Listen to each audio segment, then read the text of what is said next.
Okay, good afternoon, everyone, and welcome to this session. My name is Manisha Duck, and I work as a senior teacher trainer with the British Council in New Delhi. And it's my privilege to introduce you Balasubrahmanian S. He works with EZ Vidya as a head educational partnerships.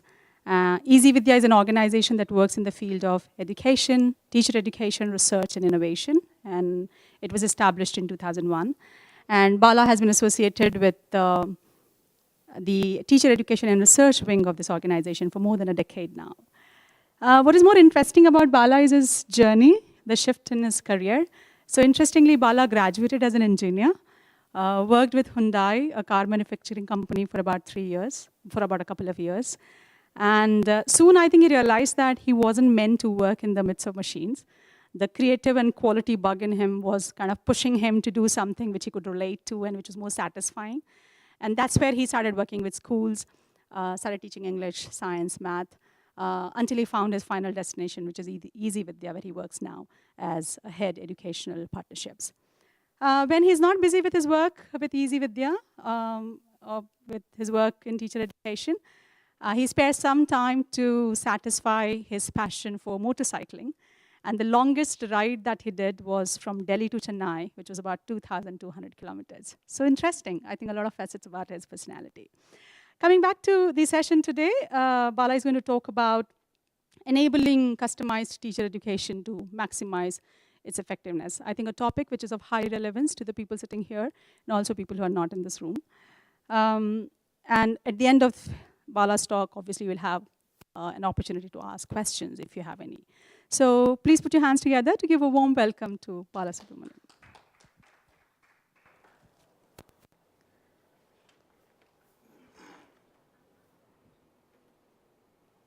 Good afternoon.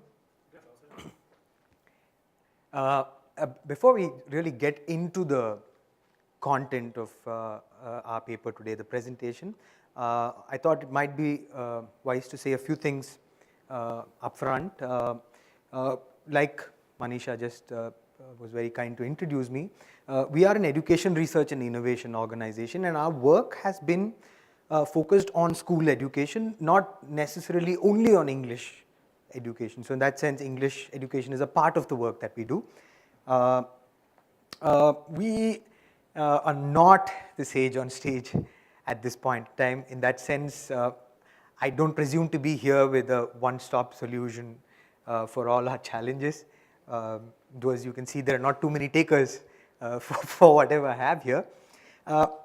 This presentation is really some things that we have excerpted from our own experiences of working with teachers for more than a decade.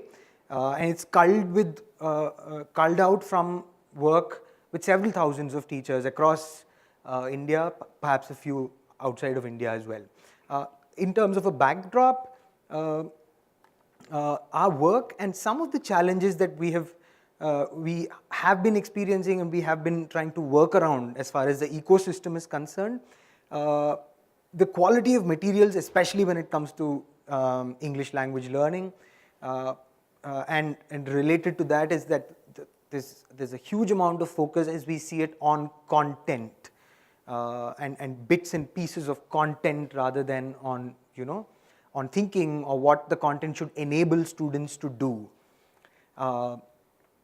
We are here also talking about the average teacher, and I've put that within quotes because we don't really we don't mean to sound condescending about this, but we look at this as a part of the reality that we are encountering with, because we believe that it is the same system that we are trying to transform that has produced people like us, you, me, and our teachers. And so it's in a sense it's a chicken and egg situation, and this is especially pronounced in English language teaching.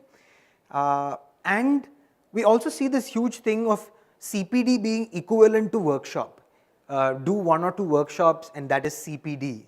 And it goes it's very interesting that in our organization, around this time of the year, Feb, March, April, is when we get the maximum inquiries for teacher professional development. Most of the times it is, can you come and do motivation workshop, do one workshop, and then we consider that CPD is happening, and this is the kind of demand. So the notion of CPD also as something which is singular and driven by a couple of workshops and nothing more beyond. These are some of the, so as a way of backdrop, it is in the midst of these challenges that we place ourselves and our work.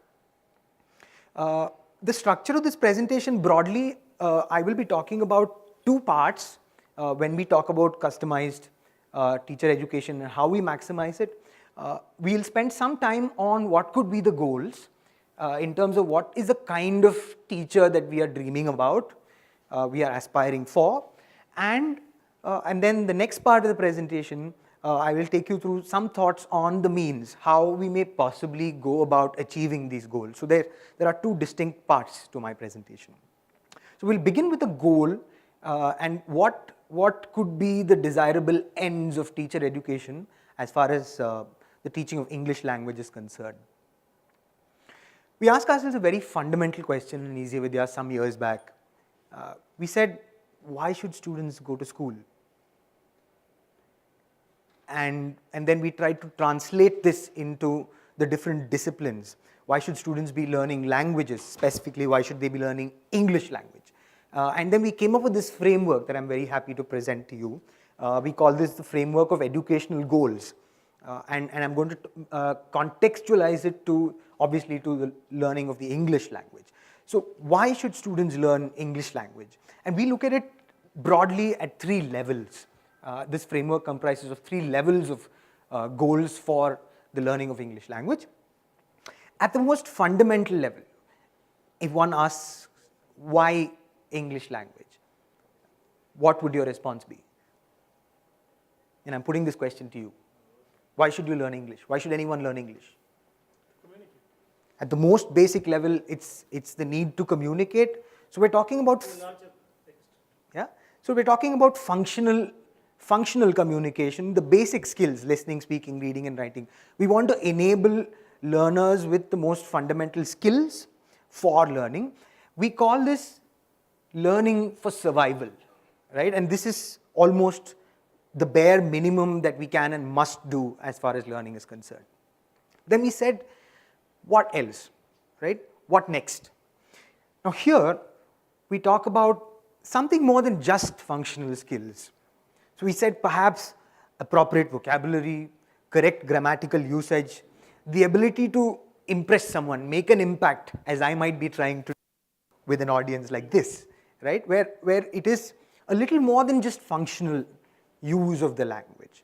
Right? Typically here, it's about what we in common parlance might be known as for success. So from survival, we say what more, and then we talk about for success. And if you notice, I put the word success within quotes. Any guess why? It varies based on person. Yeah, so the definition of success itself could be very different, but what we mean here is something more than just a survival level language learning. Then we ask ourselves, is there anything more to English language learning than just this? It is here that we talk about something like developing a sense of aesthetics, understanding human emotions, because there's no other vehicle which is better to convey emotions than language itself, literature, right? So the subtler aspects of language learning, can we aspire for this as well in our classrooms? It is here that we talk about learning for life. So this is not about passing an examination, this is not about doing well in a presentation, but this is a sort of a higher aspiration of what can language enable in a human being that adds quality to his or her life. We also gave these levels little names. We drew parallels so that teachers could sort of easily understand this or even recollect it. So if you draw a parallel with the analogy of driving, then if I had a nice beautiful car, at the most fundamental level I need fuel to drive it. So we call this getting on kind of education. How are you? Ask anyone today, and more often than not you get this response, chalta hai, just getting on, right? what more, right? Moving, and we call it moving ahead. I want to be in the race. I want to get there ahead of anybody else, and so on.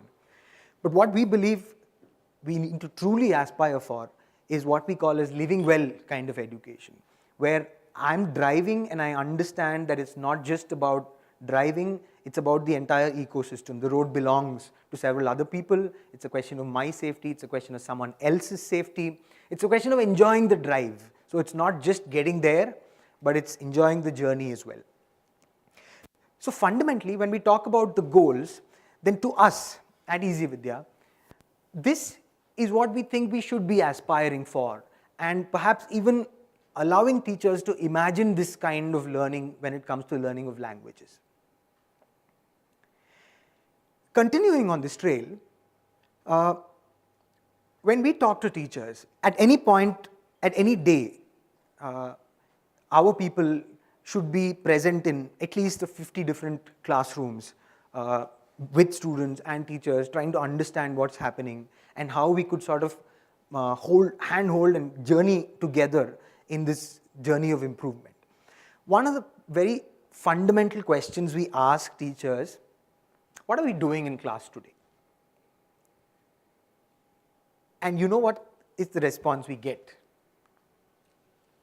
Most often, the responses are something like, I'm doing the story of the hare and the tortoise, right? Or I'm doing abstract nouns. What do you think is the problem here? They're telling about the content. Like the story of the hare and the tortoise. Right? It's driven very much by the content, right? The syllabus. I have a few chunks of the syllabus to do. So sometimes teachers tell us we need to cover the syllabus, and we ask them, are we here to cover the syllabus, or are we here to uncover something? Right? Is it a question of covering or uncovering? To us, a very fundamental aspect of professional development is when we start helping teachers move from teaching to learning. And essentially that means that we start talking about outcome-based learning rather than content-based learning. What's going to happen? What are your students going to be able to do? What are your students going to be able to do by the end of this lesson, this class, this year, and so on and so forth? And at the same time, not just talking about skills, but also dispositions and so on.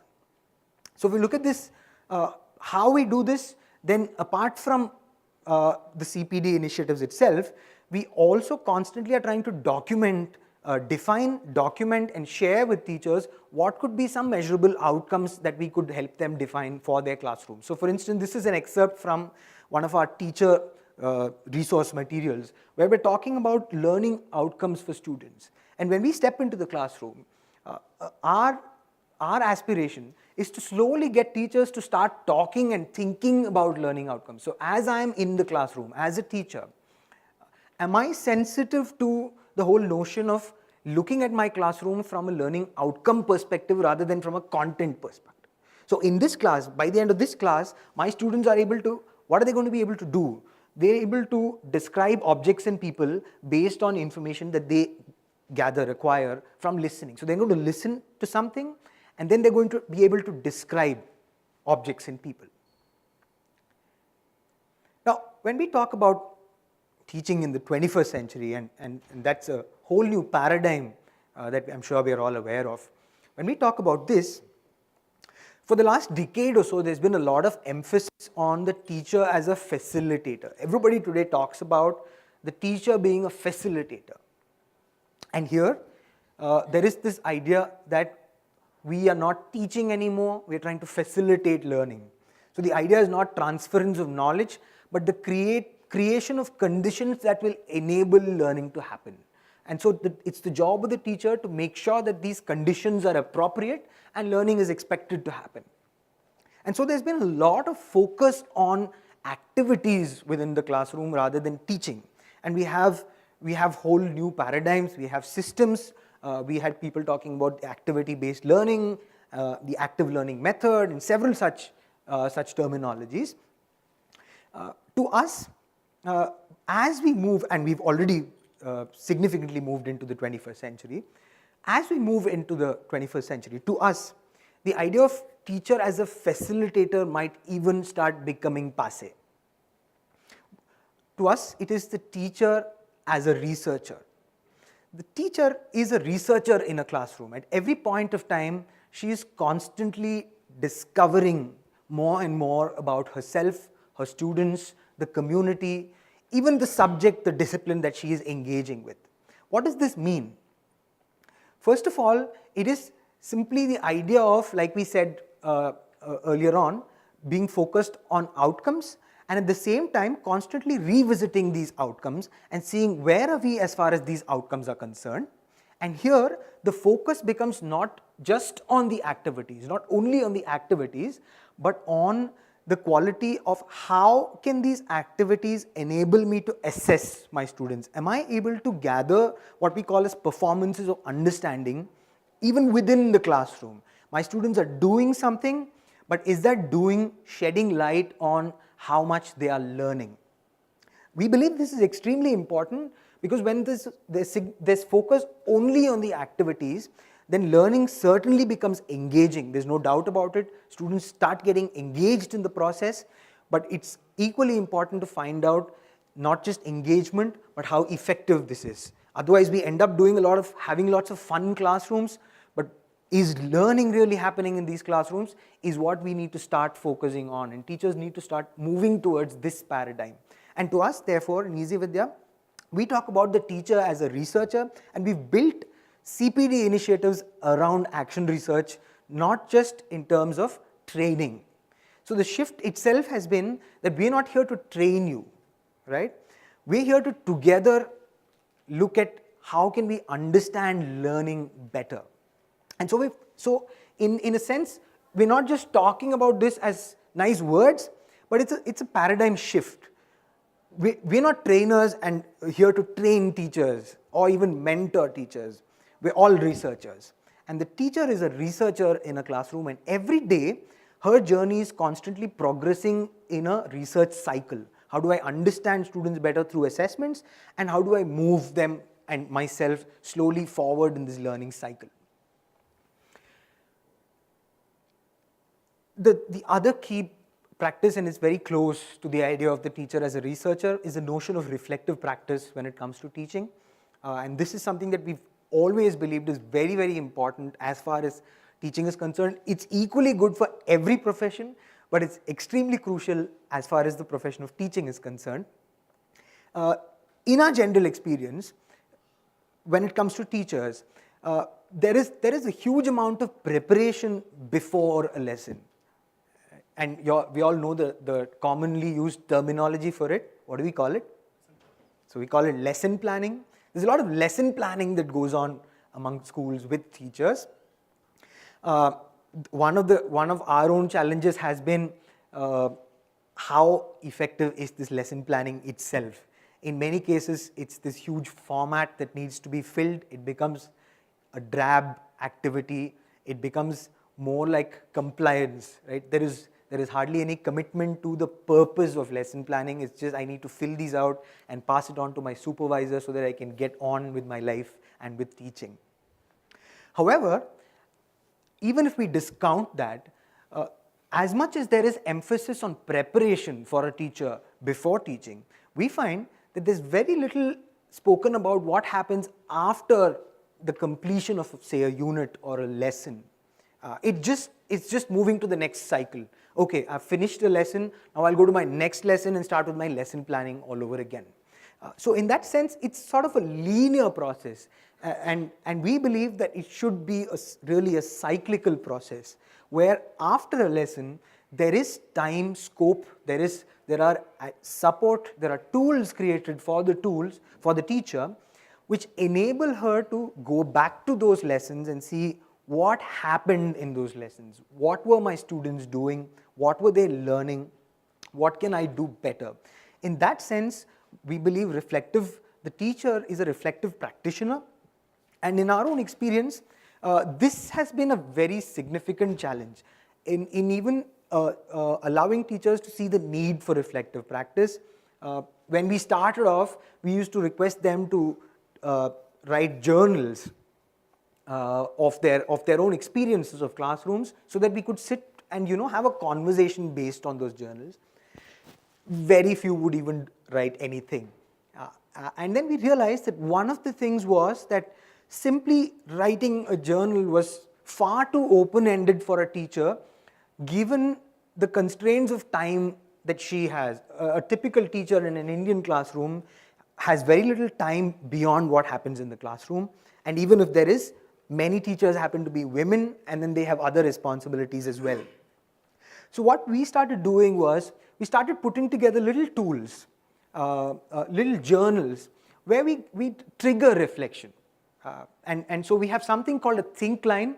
A think line in EZ Vidya is a pithy sort of a question that we pose to the teacher, which we believe will help her sort of ruminate upon and help her move along this journey. And then we pose a couple of questions. So if you look at the think line here, for an English teacher, do I consciously, in fact it could be for any teacher, do I consciously use new and simple words while conversing with children for them to expand their vocabulary? Because children pick up a lot more from adults around them than necessarily from what's being taught. Similarly, simple questions like, could you think of a moment today that you wish to cherish? We were in a classroom just the other day, and there were these little children who were given buttons to make whatever they wanted to make. And each child, as one might normally expect, was making flowers and little birds and animals. And I went to this little child and I saw something which I couldn't understand. And I asked what it was. And this child says, it's a map of Karnataka. The school is in Karnataka, and this child has made a map of Karnataka. Now this was told to us by a teacher.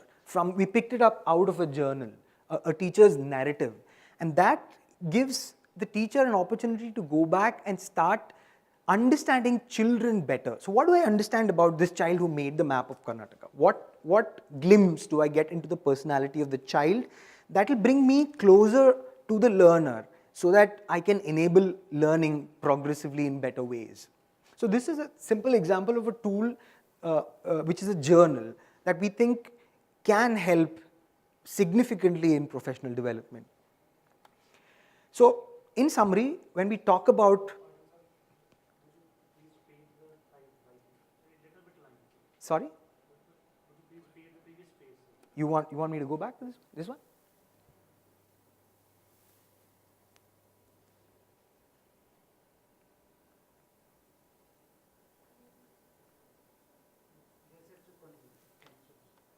So, like I said at the beginning, the presentation itself is structured into two parts. One is what we think could be the goal of teacher professional development. And if I were to summarize that, then we talk about a shift from content to learning outcomes. The notion of a teacher not just as a facilitator, but as a researcher. In the 21st century, given the very dynamic environment that we have, given the kind of kids that we have, we believe that the teacher should move to this paradigm and the importance of reflective practice when it comes to teaching and learning. So in a sense, we are really talking about this continuous quest of where do I stand as a professional. For many of us, this is a very common question. I mean, we ask this ourselves every other day. The idea here is to probably bring this to the mind of the teacher as well, so that she starts this quest of constantly questioning and saying, where do we stand? I'll move to the next part, where we'll share some thoughts on what could possibly be the means to enable this kind of professional development. This is what we call as a teacher empowerment framework. This is again has come up from several years of experience of working with teachers and even understanding professional development and how do we approach it. If we were to take two important aspects when it comes to teachers, one of them being know-how, and I'm calling it know-how, I'm clubbing skills, I'm clubbing knowledge of the discipline, all that under know-how. So in a sense, I'm talking about the capabilities of a teacher. if we were to put that on one axis, and if we were to take attitudes, teacher attitudes, and put it on another quadrant, another axis, then we have 4 possible and quite interesting combinations. We sort of gave these some names so that we could remember them without meaning any offense to anyone. You know what this is. Low on know-how and low on attitude as well. We call them flat tires, poof. We also find teachers who are extremely skilled. They're very good at their discipline perhaps. They're very good at understanding teaching and so on, pedagogy, but they're always in doubt, right? They're cynical, they have a problem with CPD and so on. On the other hand, we have people, great attitude. These are nice people. We call them Sleeping Samaritans. Very nice people, they just don't know what exactly to go and do out there. And lastly, we have what we call as the dynamos. This is obviously the ideal situation that we want. So when we talk about, when we are approaching CPD, one of the things that we do is to try and understand a group of teachers through this framework.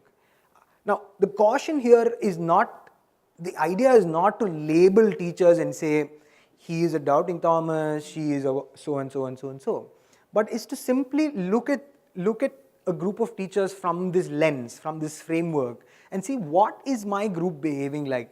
Can I have a vague idea of where some of these teachers fall? And we believe it's important because depending on where my audience is, we may want to tweak our approach and our focus areas a little bit.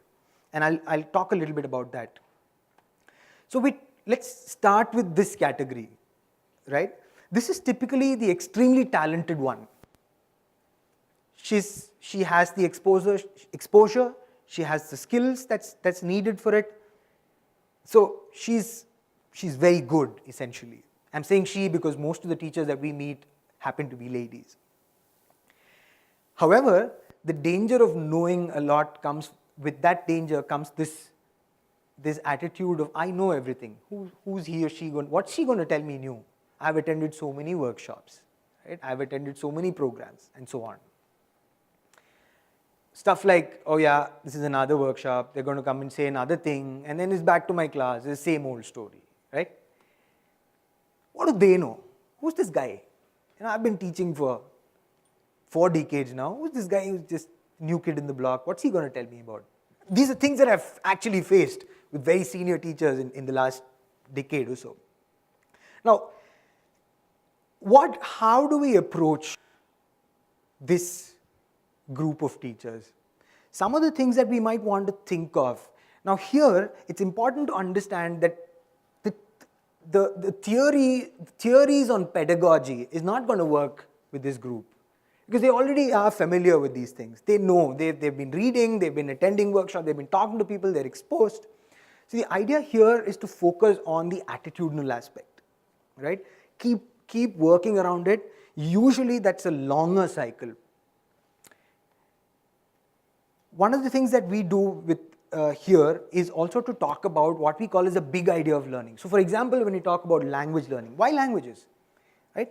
Pick up this question. One of the interesting things that we do in our workshops is we group teachers by their discipline and we give them an imaginary situation. We say, you know what, the Board of Education or the government of India or whatever has decided that this students are just learning too much, they're too burdened, and so as a policy, they're going to cut down one of the disciplines, one of the subjects from the schools to reduce the burden of the students. And we ask teachers to work in their groups and defend their discipline. We say, what is so special about your discipline? What is it going to fundamentally enable the learner with that you think is so important? And it should not be your discipline, because after all, it's a question of your job. If math is taken out of the school curriculum, I'm going to lose my job. And teachers actually come up with very, very fundamental ideas around the teaching and learning of languages or math or geography or history. And the other thing here, when it comes to this group, is also to focus on what we call as the YFM. Any guesses what this is?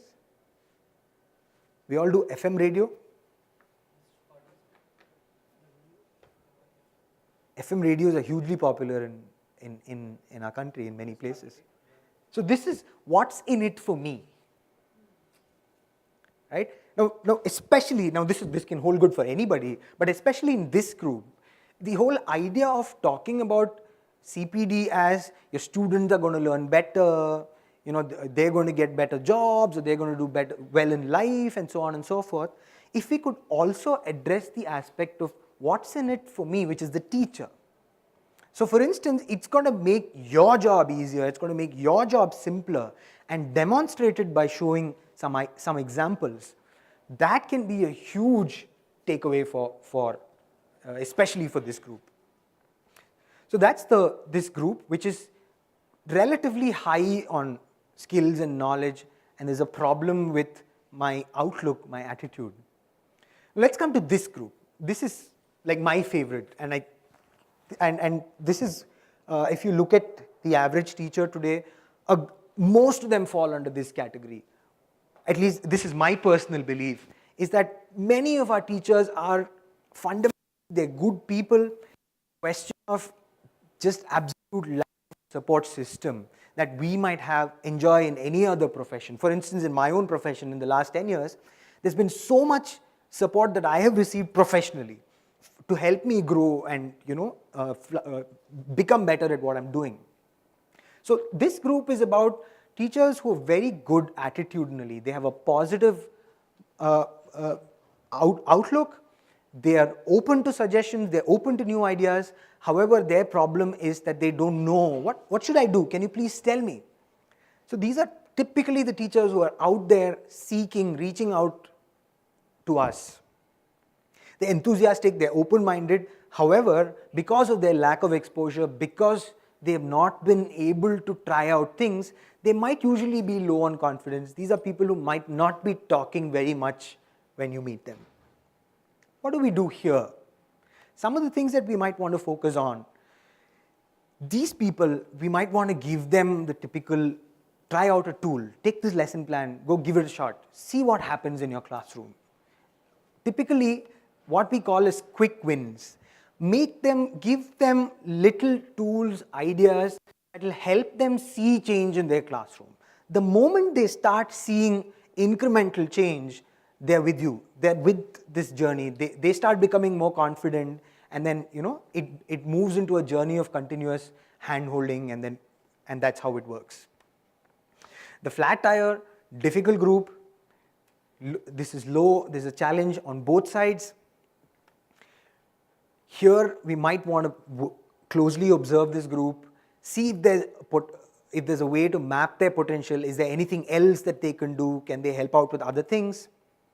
Also look at very targeted goals for this group. Small incremental goals and timely kind of an intervention is likely, in our experience, to be more effective. Finally, the ideal group, which was on the fourth quadrant, which we call the Dynamo. What can we do with them? They're already damn good. What do we do with them? This is the dream teacher. What can we do with them? What can we do for them?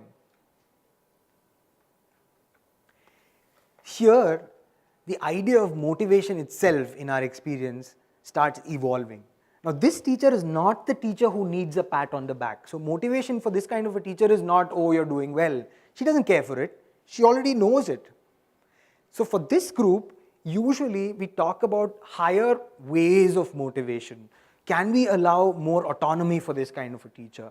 Can we enable self-learning? Can we get them to mentor other teachers? That's what satisfies their own aspirations, because they're already there in this journey and they're far ahead. When it comes to the means, in our own experience, leveraging on technology and what the possibilities it can offer today is also hugely important. I'd like to quickly talk about our experience with a project that we used to call Bridge IT, NOKIA Education Delivery. Now, of course, it's Microsoft Education Delivery. This was a CPD initiative focused on transforming classrooms using mobile technology. The idea was, when it comes to computers, compared to any other professionals group, teachers somewhere are very hesitant to get on to technology. There's this fear, there's this hesitation. However, when it comes to mobile phones, just about everybody in the country is using a mobile phone. I got dropped off in an auto rickshaw today and he hands over a business card with a mobile phone number on it saying, if you need an auto rickshaw in the middle of the night, call me, right? So considering the penetration of mobile technologies in classrooms, we said, can we work together? We partnered with NOKIA, we partnered with the Pearson Foundation, and we worked with about 300 government school teachers, many of them, more than half of them in very remote locations. And the idea was to replace the computer with a mobile phone. So the teacher uses a mobile phone inside a classroom. She hooks it up to a projection device just like this. There's a whole lot of content and there's a catalog sitting on a server. She's able to go through the catalog, download content whenever she needs it through the 2G, or these were light content objects, so she could download it through the 2G network as well. And we found significant improvement in English language learning. For example, we did a baseline endline with a control group, and we found about 10% improved learning in the experiment group when compared with the control group. So if we were to talk about CPD, then we believe that technology offers a lot of possibilities as well. There might usually be questions around access, and we recently worked on a study of understanding access of teachers around technology. And personally, I was very surprised, and lots of people in the group were very surprised. The study showed us some astounding numbers. 95% of the teachers, something like 95%, had a computer at home. Almost 100% had a mobile phone. Internet penetration was massive. So if we have doubts about technology, we believe that's changing, and it's changing very fast, especially in this region. And access is not going to be a challenge anymore. The challenge, if at all, is in the next step of how do we meaningfully leverage on that technology for teachers. And we also see that technology itself can be empowering. For example, mobile phones. Like I was narrating to you from our Bridge IT experience, when compared with a computer, computers have always, in our experience, have somehow been sort of, teachers have been hesitant. And when it came to mobile phones, we had teachers telling us, I feel more empowered. I can carry this wherever I go. I can access content wherever I am on my way to my school. And I feel a lot more connected with my students. WhatsApp is another thing that's in phenomenal use these days.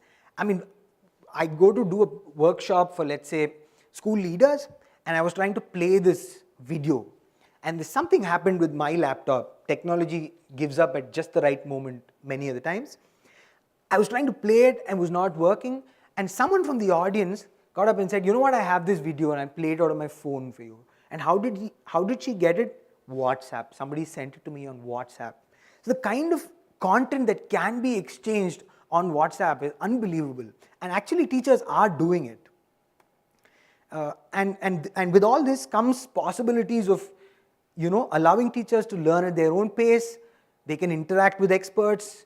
They can collaborate with peers. And in this context, I'm very proud to share that we are using this, we are leveraging on this and working on a platform, on an app that we call Buzzle for teachers and students. In fact, it's for the entire ecosystem, so parents, teachers, and students, where the idea when it comes to professional development is that we use technology to really leverage, and we move even beyond, and we talk about personalized teacher education. How can I make teacher education personalized? We believe it's possible, and we see it happening.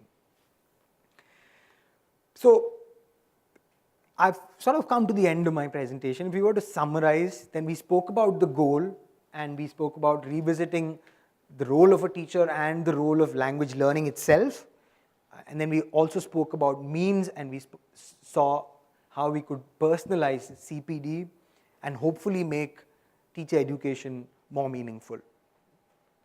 And of course, this is a journey, and I believe it's a never-ending journey.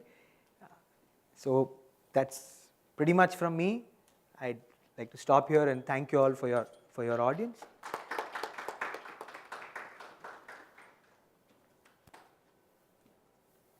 If you have any comments, questions, we could discuss them.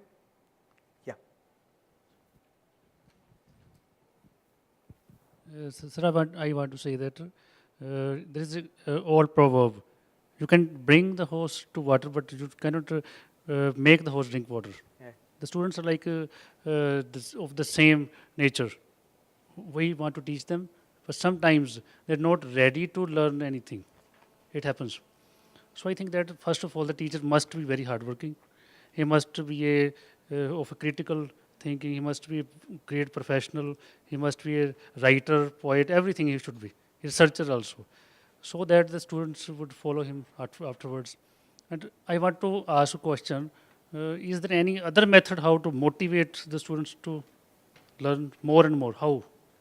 If you have any idea, how to motivate them more and more towards learning in the classrooms.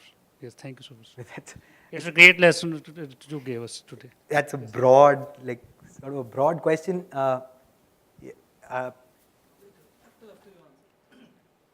I don't. So one of the challenges, and I think we were speaking about that as well, is that this huge focus on content, and we still seem to be a very hugely textbook-driven culture. I need to finish 10 lessons and 15 lessons and so on. And so when it comes to motivating students, I think some of the things we need to keep in mind is, can we make students see sense in what they're doing? Can we make it more meaningful for them, simply in terms of how is it going to make a change if I read about this story or understand this concept? More often than not, these are concepts in abstraction and they're not able to connect it to their own worlds. So to my mind, I think motivation is not extrinsic to learning. It's very much a part of the learning itself. So typically we look at, even if we talk to teachers, they say in the first 5 minutes we will motivate and then we will learn. So inherent in that assumption is that we do something for motivation and then we start the lesson, which essentially is a boring piece of the puzzle, right? So I do a fun little jingle for the first 5 minutes and then I'll do okay, now we'll learn about abstract nouns. But if we are able to talk about abstract nouns and make that idea more contextual to the student. So for example, if they're learning about, let's take, and this is like a favorite example for us, we have a lesson on transportation in primary education, right, where we learn about means of transport, modes of transport, 2 wheels, 4 wheels, waterways, airways, and so on. How is it making sense to the child? Now, if we can get children to go out there and say, go back home, get out on your street, spend half an hour, make a little note about the different kinds of vehicles that you observe, come back tomorrow and let's talk about it. Now, this simple exercise opens up a huge plethora of things that I can do in my classroom. It's directly relevant to the topic that I'm doing, which is transportation. I can get them to start doing tally marks and making graphs and connect it with mathematics. I can ask children to come and speak about what they're doing, so I'm also bringing in communicative language learning. They can use technology if they want in making their presentation. So in essence, I'm sort of, the idea is that motivation is not extrinsic to what they are learning. I think this is one takeaway that I have, at least. I don't know if that answers your question. Hello. So when we talk about this professional development and all, it's not on a pessimistic note. I'm just mentioning that there are few takers. Like for example, especially in my state, the teachers are really not inclined, or they are not apt to attend these kind of things. Just on Birla Foundation, they offered a free professional development program, free, without even charging, and with all the facilities they were given. And there were no takers. They had to move around, and had to have a great difficulty in finding a set of teachers for that. So this kind of an attitude, is being developed among the teachers. Like once they are into service and once they are in the profession, they are just carrying out with this. So in this manner, what okay, maybe some motivating, as you have mentioned all those things, the flat tires and all different types and attitudes and all, so with all these things, how to really make them accountable, or like it should be a task based thing, or what I feel, my suggestion is that I don't know whether you agree to it or not, the entry level itself, there should be such people coming into this profession. At the entry level itself, such people should be found, somehow a mechanism should be there to train, to put them, in this training, teaching profession. They only should be allowed. Now what we are doing is that anyone can join as a teacher, as a professional, and then later we do all kinds of training, pumping onto them with their liking or without their liking. Such things are being given, and finally the results are not that so good. That's what in our state and our particular state is concerned. Which state is it? Kerala only. What we say that quite a lot of things are happening there, but still, this is what the ground reality is that regarding the training part. Once they are in service, they are quite safe. So in that manner. So like, so now with lot of training programs of different agencies like British Council and so many agencies are coming out with training. So now what we feel, from my experience, I'm a teacher educator for the past 10, 15 years, what I'm realizing that those who are joining for these kind of B.Ed and TTC or D.Ed courses and all, they are not really competent or fit enough to become a qualified teacher. So somehow passing out, they are coming into this field, and and finally an effort is being made to mold them into something else, and that is not really working out also there. Quick thought in terms. By way of a response, I don't know if it's a response really, but I think what we do at EZ Vidya is look at it from what's our circle of concern and what's our circle of influence. So for instance, if we, and this is not something that we've invented, this is the famous Stephen Covey's model of looking at problems itself. So if you look at, for example, something like entry-level criteria or the kind of teachers that we have, it's very much a part of reality, and so I don't see it helping us worrying about entry-level criteria or really talking about these things, because it's only a drain on our energies and on our own motivation. Like if you look at me, for example, as a teacher educator, if I were to be constantly fretting about the entry-level criteria of which I have no influence on, then it's just going to drain me in my profession. So what we do at EZ Vidya is always look at anything from a circle of concern. This is my circle of concerns. Take a smaller portion of it where I say, what is within my influence? What is my circle of influence in that? And train ourselves to focus only on that and forget the rest of it, because that's what gets us the feeling of even moving forward. Okay, I see this as my circle of influence. And when I start looking at not just work, but even life in this fashion, we believe that slowly our circle of influence starts expanding. And that makes us feel more empowered in this journey. We have time for one more question. Amy had something to say, I thought.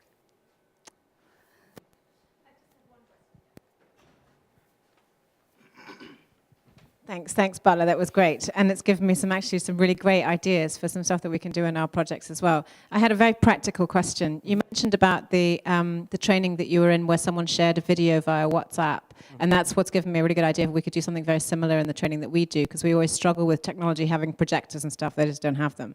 But my question is, did you have any problems with teachers or the participants not wanting to download the video onto their phone because of the cost? Is there anything that you ever come across? That was just my question in my head. I was just thinking, is that going to be a barrier to being able to do it? Not really, actually, especially given that costs are dropping by the day, costs of access and devices both. So what's happening really is that, for example, exchanging videos is happening at a very personal level, and people are exchanging, say, clips of movies. Maybe it's a comic video of it's a stand-up comedy, or it's a scene out of a movie which is very funny, and so on and so forth. They don't realize that they're actually accessing a lot of content. Yeah. And so we see that as a possibility, that if you're able to access this kind of content, then it's only a question of slowly shifting the focus to content which can actually make sense in your own professional life as well. And people are doing that via 3G or whatever. It's not that people tend to wait until they're at home and with Wi-Fi or something. People do it. Yeah. Okay. Yeah, even via 2G actually, not even 3G. Yeah. Great. Thanks. Right. Mobile phones are banned, he says. Mobile phone, we cannot even touch mobile phones. Yeah. This is banned. I cannot display it I cannot use it for education purpose even. Right. This So, is I mean, banned. it's not What should necessary we- that it's all this is centered around the classroom. It's a possibility for the teacher to start accessing it even outside the classroom. I don't know, maybe with time these bans will go away because it's so much a part of our lives. I don't think these bans are going to stick for too long. Eventually people realize it doesn't make sense because Also- you ban it and then somebody's going to do it under the table anyways, right? Also Might as well just open it up. Government cannot afford a projector in every room. Right. In the government schools. And sometimes teacher finds helpless in displaying the things that he wished them to students. Thank you. I think we are almost towards the end of this session. Thank you so much, Bala, for such stimulating, engaging, and interesting presentation. Very enriching. You very effectively highlighted why teachers need to make that shift from focus on content to focus on learning outcomes, or from being a teacher to being a facilitator and a researcher, or even from mere fun to fun-filled learning, for example, and how attitudinal change, reflective practice, use of technology, and appropriate training and mentoring will help teachers make the shift possible. So thank you so much once again. Thank you for being here. Thank you for your participation, interesting questions. And before we go, it's time to give a small token of appreciation to Bala for his wonderful presentation.